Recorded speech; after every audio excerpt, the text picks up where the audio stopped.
Hello दोस्तों, स्वागत है आपका स्पार्क कोचिंग सेंटर में। तो गाइस, आज की वीडियो में हम पढ़ने वाले हैं क्लास 11th की जियोग्राफी, जिसका चैप्टर नंबर है आपका 10वां और चैप्टर का नाम है वायुमंडल में जल। तो गाइस, ये इसका पार्ट 1 है। इसका पार्ट 2 बहुत जल्द अपलोड कर देंगे।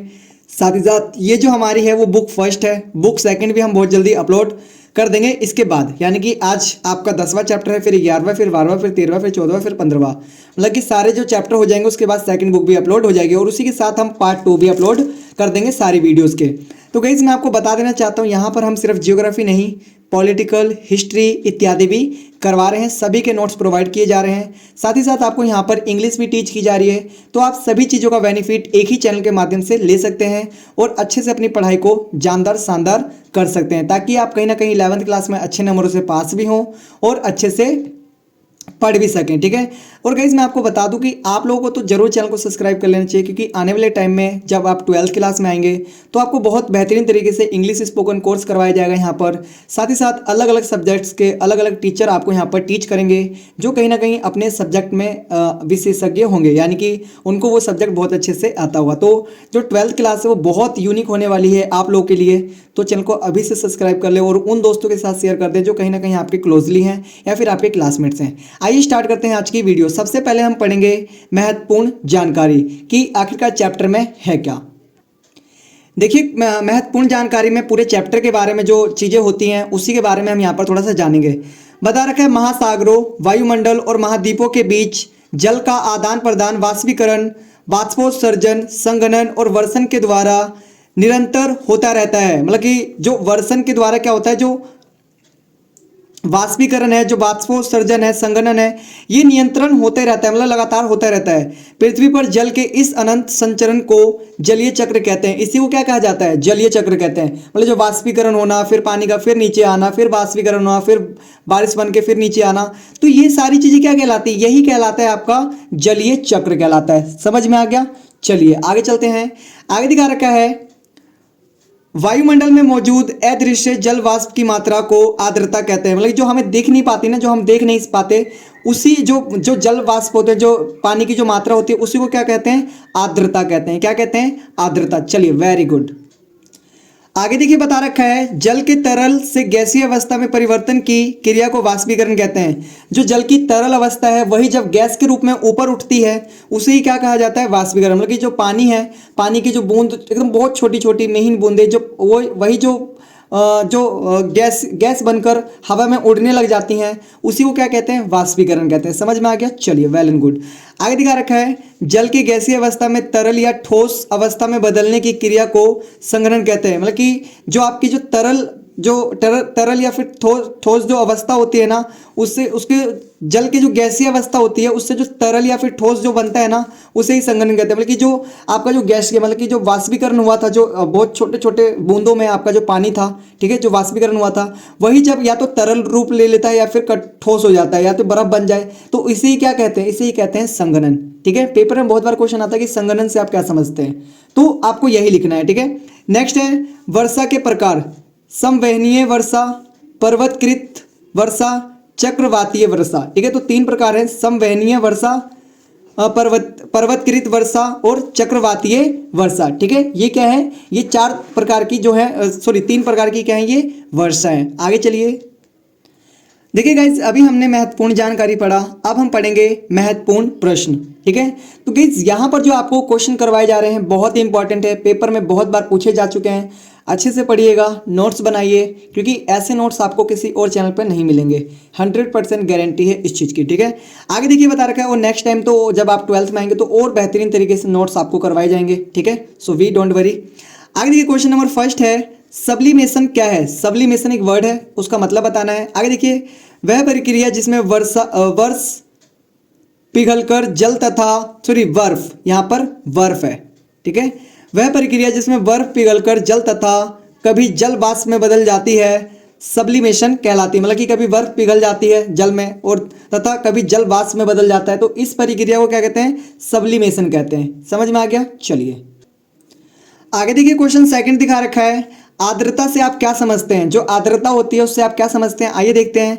दिखा रखा है वायु में पाई जाने वाली जल वाष्प की मात्रा आर्द्रता कहलाती है। जो वायु में पाई जाने वाली जो जल होता है वो गैसीय रूप में होता है, उसे क्या कहते हैं, आर्द्रता कहते हैं। ये वायु में जल की उपस्थिति को दर्शाती है। ये क्या दर्शाती है कि जो वायु है उसमें जल की मात्रा है। ठीक है, समझ में आ गया। चलिए आगे क्वेश्चन नंबर तीसरा है, ऊंचाई के साथ जल वाष्प की मात्रा क्यों तेजी से कम होने लगती है। मतलब कि जैसे जैसे ऊंचाई बढ़ती जाती है वैसे वैसे जल वाष्प की जो मात्रा होती है वो क्यों कम होती जाती है। आइए देखते हैं। उत्तर दिखा रखा है, जल वाष्प वायुमंडल में विभिन्न मात्रा में पाया जाता है। जो जल वाष्प होता है वो जो वायुमंडल है उसमें विभिन्न मात्रा में क्या होता है, पाया जाता है। ये स्थान स्थान पर तथा समय समय पर बदलता रहता है। ये स्थान जैसे चेंज होगा एक स्थान से दूसरा स्थान, तो उसके अकॉर्डिंग ये क्या हो जाएगा, बदल जाएगा। और समय समय पर भी ये क्या होता है, बदलता रहता है। ऊंचाई के साथ तापमान कम होता है, इसके साथ ही जल वाष्प की मात्रा भी कम होती है। मतलब कि ऊंचाई जैसे जैसे हम ऊपर चलते जाते हैं वैसे वैसे क्या होता है कि जो तापमान की मात्रा होती है वो कम होती चली जाती है। ठीक उसी प्रकार जो आपका जो जल वाष्प है उसकी मात्रा भी कम होती चली जाती है। समझ में आ गया इतना। चलिए आगे दिखा रहेगा क्वेश्चन नंबर चौथा, वाष्पीकरण की परिभाषा दीजिए। जो वाष्पीकरण होता है उसकी परिभाषा देनी है। आइए पढ़ते हैं। जल के तरल से गैसीय अवस्था में परिवर्तित होने की प्रक्रिया को वाष्पीकरण कहते हैं। मतलब कि जो वाष्पीकरण है वो जो जल है ना, जल से जो जल तो तरल रूप में है, लेकिन जब वो गैसीय रूप में आ जाता है ना तो उसी प्रक्रिया को क्या कहा जाता है, वाष्पीकरण कहते हैं। समझ में आ गया। चलिए आगे, वेरी गुड। आगे देखिए क्वेश्चन दिखा रखा है क्वेश्चन नंबर पांचवा, बादल कैसे बनते हैं। भाई बहुत इंपॉर्टेंट क्वेश्चन है, पेपर में बहुत बार पूछा गया है। ठीक है, जरूर याद करिएगा क्योंकि आ जाएगा तो कहीं ना कहीं आपको नंबर दिला के जाएगा। आंसर दिखा रखा है, बादलों का निर्माण वायु में उपस्थित महीन धूलकण के केंद्रकों के चारों ओर जल वाष्प के संघनित होने से होता है। मतलब कि जो बादल का निर्माण कैसे होता है, जो वायु है उसमें बहुत छोटे छोटे जो धूलकण होते हैं ना, उसके केंद्र के चारों जो जल वाष्प घूमते हैं ना, संघनित होते हैं, मतलब कि घूमते रहते हैं। ठीक है, उन्हीं से किसका निर्माण होता है, बादलों का। ठीक है, अधिकांश दशाओं में मेघ जल की अत्यधिक छोटी छोटी बूंदों से बने होते हैं। जो मेघ होते हैं वो किससे बने होते हैं, जल की छोटी छोटी बूंदों से, बहुत छोटी छोटी बूंदों से। ठीक है, लेकिन वे बर्फ कणों से भी निर्मित हो सकते हैं, बरसते कि तापमान हिमाक से नीचे हो। मतलब कहने का मतलब कि वो बर्फ से भी, जो बर्फ के कण होते हैं उससे भी बादल बन सकते हैं, लेकिन उसकी शर्त है कि जो तापमान है वो हिमाक से नीचे हो। जो हिमाक जो जैसे जो जमने वाला होता है ना, उससे तापमान क्या होता है, नीचे होना चाहिए। ठीक है, थोड़ा सा कम होना चाहिए। आगे देखिए क्वेश्चन नंबर छठा है, तुषार क्या है। तुषार क्या है, जब संघनन तापमान के जमाव बिंदु से नीचे अर्थात 0 सेल्सियस से नीचे होता है, अर्थात औशांक जमाव बिंदु पर या उसके नीचे होता है, तब ठंडी सतहों पर तुषार बनता है। मतलब बता रखा है कि जब जो संघनन तापमान है वो जमाव बिंदु से मतलब कि 0 पे क्या हो जाता है, जम जाती हैं चीज़ें, तो उससे क्या होता है, उससे नीचे होता है। ठीक है, और जमाव बिंदु पर या उसके नीचे होता है तब ठंडी सतह पर तुषार बनता है। बल्कि बिल्कुल पॉइंट पे है, बिल्कुल केंद्रक पे कि अब जम ही जाएगा, तो वहां पर किसका निर्माण होता है, तुषार का। समझ में आ गया। चलिए आगे दिखा रखा है क्वेश्चन आपका, क्वेश्चन नंबर 7वां, वाष्पीकरण तथा संघनन में अंतर स्पष्ट कीजिए। जो वाष्पीकरण होता है और जो संघनन होता है उसमें हमें अंतर बताना है कि वाष्पीकरण क्या होता है और संघनन क्या होता है। आइए देखते हैं। पहले दिखा रखा है वाष्पीकरण। वाष्पीकरण वह प्रक्रिया है जिसके द्वारा जल द्रव से गैसीय अवस्था में परिवर्तित होता है। जो वाष्पीकरण होता है उसमें क्या होता है, जो जल होता है वो द्रव मात्रा से किस में चला जाता है, गैसीय अवस्था में। ठीक है, पहला।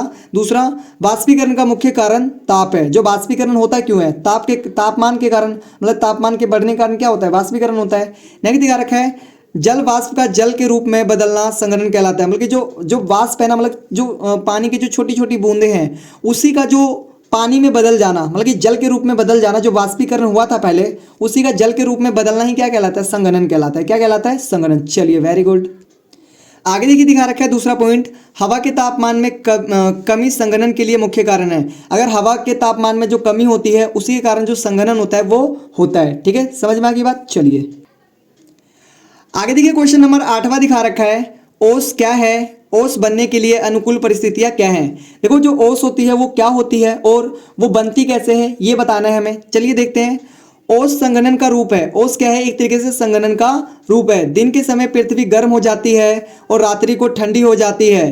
कभी कभी पृथ्वी का तल इतना अधिक ठंडा हो जाता है कि उससे छूने वाली वायु का तापमान कम हो जाता है। बता रखा है क्या होता है कि जो दिन होता है उसमें जो तापमान होता है वो गर्म होता है और जो रात होता है तो ठंडा हो जाता है। और कभी कभी इतना ज़्यादा ठंडा तापमान हो जाता है कि जो जो जमीन है ना उससे जो छूने वाली जो हवाएं हैं ना, जो वायु है, वो भी क्या हो जाती है, वो भी ठंडी हो जाती है, उसका तापमान भी कम हो जाता है। वायु में उपस्थित जल वाष्प का संघनन हो जाता है और जो वायु में उपस्थित जो जल वाष्प होता है उसका क्या हो जाता है, संघनन, मतलब वो पानी के रूप में थोड़ी सी तब्दील हो जाती है, बदल जाती है और वह छोटी छोटी बूंदों के रूप में पौधों की पत्तियों तथा अन्य प्रकार के तल पर जम जाती है। और वो किस पे जम जाती है, पौधों पर जम जाती है, पत्तियों पर जम जाती है और अन्य प्रकार के जो कुछ भी चीज हो ना, जैसे कुछ भी वस्तु हो उस पर क्या हो जाती है, जम जाती है। ठीक है, इसे ओस कहते हैं। इसे ही क्या कहा जाता है, ओस कहा जाता है। जैसे कि अभी पूस की रातें चल रही हैं यानी कि ठंड चल रही है, तो इसमें क्या है, इसमें यही चीजें तो हैं। ओस बन कैसे रहा है, इसी तरीके से बन रहा है, बिल्कुल डिट्टो। ठीक है, समझ में आ गया। चलिए, अगर समझ में आ गया तो वीडियो को लाइक करेंगे, शेयर करेंगे, कमेंट करेंगे और साथ ही साथ अगर आप चैनल पे न्यू हैं तो चैनल को सब्सक्राइब जरूर करिएगा, क्योंकि आने वाले टाइम में और बेहतरीन तरीके से आपको यहाँ पर ऑल सब्जेक्ट पढ़ाए जाएंगे। ठीक है, तो देखिए अब इसकी क्या क्या परिस्थितियां होती हैं। जो ओस बनता है वो बनता किस परिस्थितियों में, बता रखा है। पहला, लंबी रातें, मेघ रहित आकाश, मतलब कि जो आकाश है वो कैसा होना चाहिए, मेघ रहित होना चाहिए। शांत वायु, और वायु कैसी होनी चाहिए, एकदम शांत, एकदम बिल्कुल शांत, बिल्कुल। ठीक है, तभी ये क्या बन सकता है, ओस बन सकता है। आगे चलिए क्वेश्चन देखते हैं। नेक्स्ट क्वेश्चन दिखा रहा है बच्चों आपका, पृथ्वी की सतह पर अलग अलग भागों में होने वाली वर्षा की मात्रा भिन्नता होती है, कथन को स्पष्ट करें। देखो जो पृथ्वी है उसकी अलग अलग सतह पर अलग अलग तरीके की वर्षा होती है, कहीं पर ज़्यादा होती है, कहीं पर कम होती है। तो इसकी भिन्नता का क्या रीज़न है, इस चीज़ को हमें स्पष्ट करना है। तो गाइस इसका जो आंसर मिलेगा वो मिलेगा आपको पार्ट 2 में। ठीक है, मेरा फ़ोन नंबर है 8178988103। आप इस नंबर पे कॉल करके या फिर व्हाट्सअप कर कर आप अपनी जो भी क्वेरी है, लाइक आपको पीडीएफ से रिलेटेड कोई दिक्कत आ रही है या फिर किसी भी टाइप की कोई भी प्रॉब्लम आ रही है, तो आप उस नंबर पे कॉल करके पूछ सकते हैं 926। ठीक है, मिलते हैं नेक्स्ट वीडियो में, तब तक के लिए टाटा बाय बाय, जय हिंद, जय भारत।